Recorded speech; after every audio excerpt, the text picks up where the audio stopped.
In this episode of An Acquired Taste, we're going to talk about how the new Trump administration may help or hurt your startup. I'm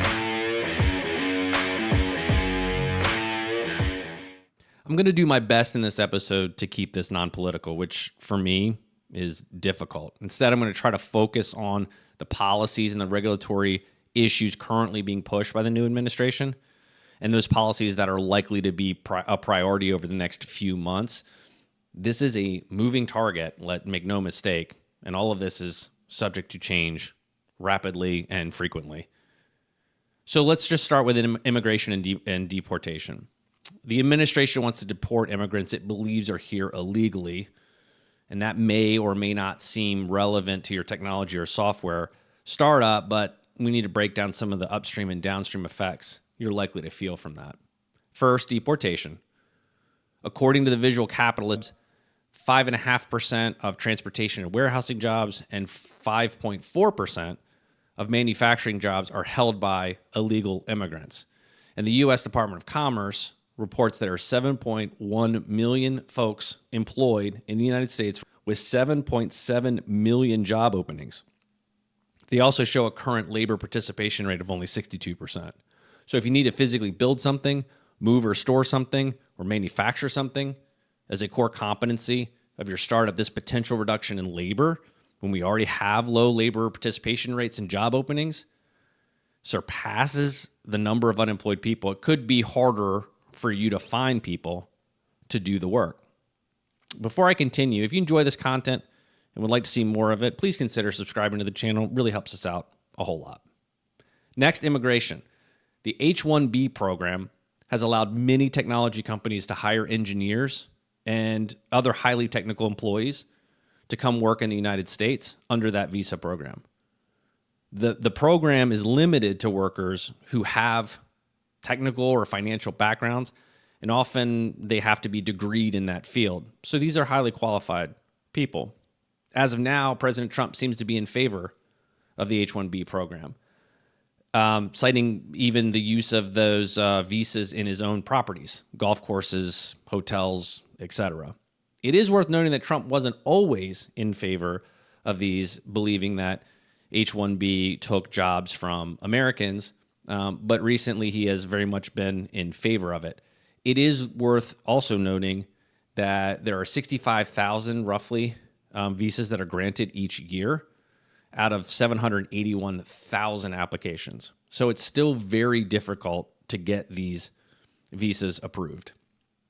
The H-2B program is designed to allow businesses to hire temporary workers to do seasonal work or to do short-term assignments. This is one of the main tools agricultural producers and many supply chain providers use to harvest crops and move goods.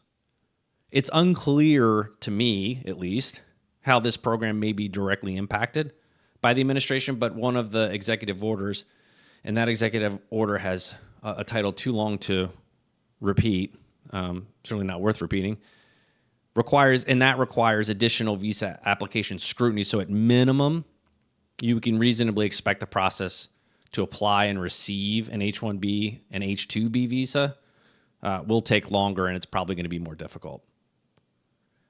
This issue with the H-1B and H-2B visas may be felt by you and your startup as a knock-on effect. And what do I mean by knock-on effect? It may not feel like it directly affects you, but if you think about the suppliers or contractors, that you rely on for goods and services, they may be backlogged. They may not be able to expand. They may have these labor shortages, and it's going to be difficult for them to service your account or to be a reliable contractor moving forward.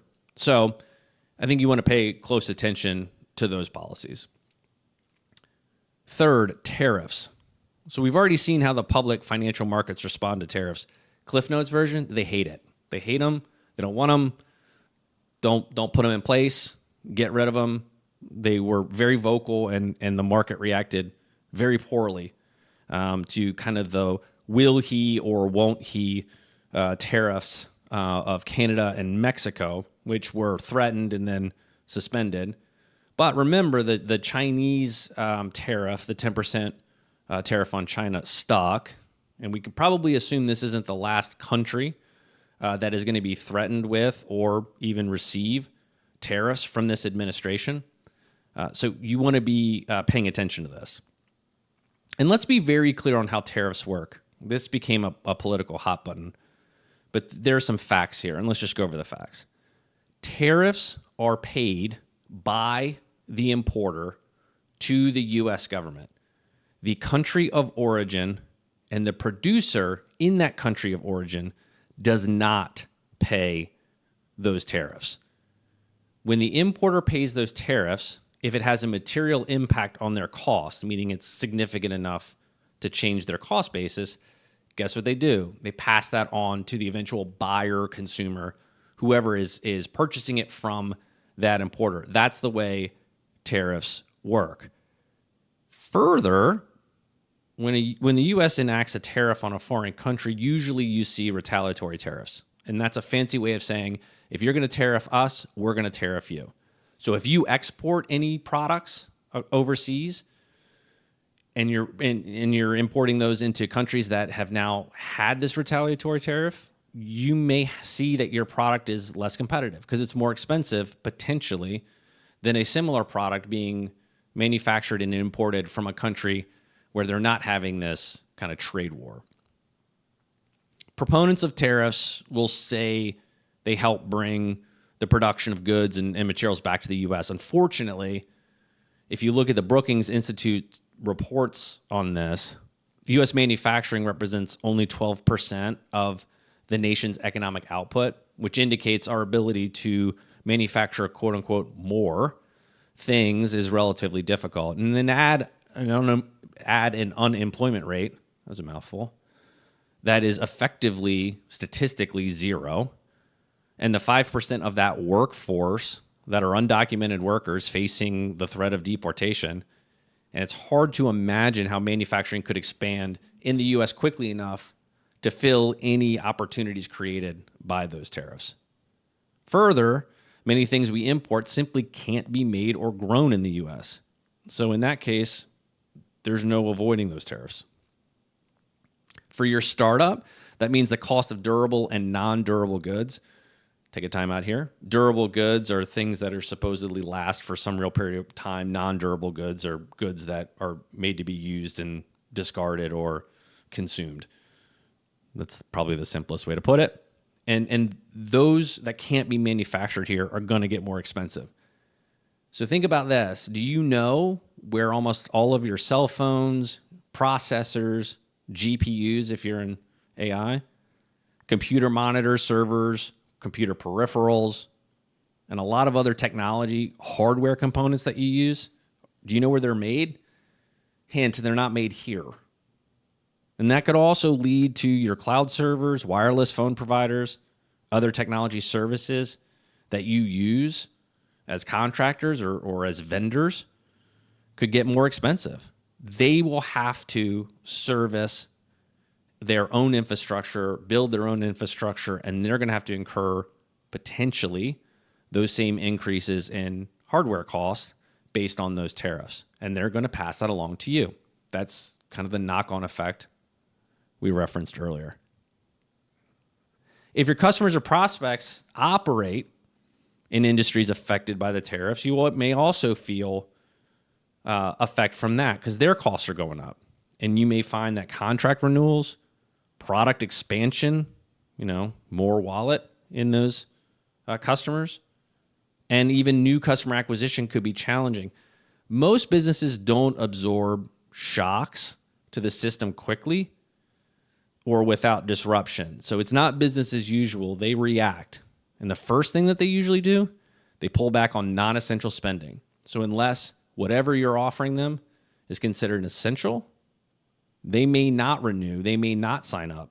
And that obviously has a direct impact on your startup. You're going to want to watch this space closely. Fourth, AI. Trump rescinded President Biden's executive order that attempted to limit unfettered development of AI. But Biden's attempt to regulate it was an idea of, or the premise of it was, We're going to prevent harm created through the unintended or unknown future consequences of AI's development. But to me, it's unclear how that order was going to accomplish any of that. And without everyone in the entire world working on AI agreeing to those terms, seems a little bit like a hollow gesture. On the flip side, under the Trump administration, it seems like it's basically a free-for-all. That deregulation of AI could be good for competition, but given the extreme amount of capital required to build truly robust AI companies and technologies, not to forget the energy cost that just completing the compute requires, competition at scale was always going to be limited to the first movers and the huge juggernaut companies that have already been created, and that handful of companies. And so now going and trying to compete against that established companies is very difficult. However, if your startup plays any kind of pick and shovel type roles within the aspects of AI, or for companies that are delivering AI models, especially energy generation, which I just mentioned, energy transmission, monitoring, optimization, anything in that energy space. The Stargate initiative, which was also just recently announced, should have you really excited. There's assuming it comes to fruition, that program and that initiative could be huge for you if you're in that space. The DeepSeek announcement may have just thrown a wrench into some of those plans. Too early to tell. Sounds like people are already moving to try and ban it in multiple countries, the U.S. included. I mean, the DeepSeek model, or the use of the DeepSeek AI model. And then last but not least, DE&I. Startups, and more specifically tech companies, have overwhelmingly been in support of DE&I initiatives, historically speaking. Those programs, of course, varied in size, scope, mission, but were seemingly ever present in the cultures of technology startups, and they may be present in your startup today. At minimum, it may be something that you think is very important and that you treat as essential to your business and your business success. Now that the current administration has not only rescinded federal support of those programs, it has tacitly threatened legal action against organizations that continue to promote and support programs deemed to be quote-unquote DEI initiatives. According to Deloitte, they had a 2024 DEI benchmarking report, and I believe they were doing this at least annually. They said that, quote, organizations that champion robust DEI practices enjoy a whopping 30% higher employee satisfaction and 20% greater profitability. So if you tend to concur or agree with Deloitte's findings, your ability to continue programs that directly support DE&I may range from difficult to even illegal. At minimum, you can expect to be ineligible to do business with the federal government or even state governments adopting similar stances as the Trump administration. If you don't agree with Deloitte's findings, you no longer have to offer or feel like you have to offer DE&I programs at your company. So there it is. Far from a comprehensive list, and by the time you watch or listen to this, most or all of this could be incorrect. But that's life in startups. It's important for every startup and every founder to know and understand how this changing regulatory and statutory environment will impact their near and long-term futures. At a minimum, you should be prepared to take the actions needed to mitigate these challenges and maximize the opportunities these changes create. If you can successfully navigate those challenges, you stand a chance of not only surviving them, but potentially flourishing. One thing is for sure, this is going to be an adventure, and no one knows what will happen next. Stay hydrated, folks. Thanks for checking out this episode. We'll see you next time.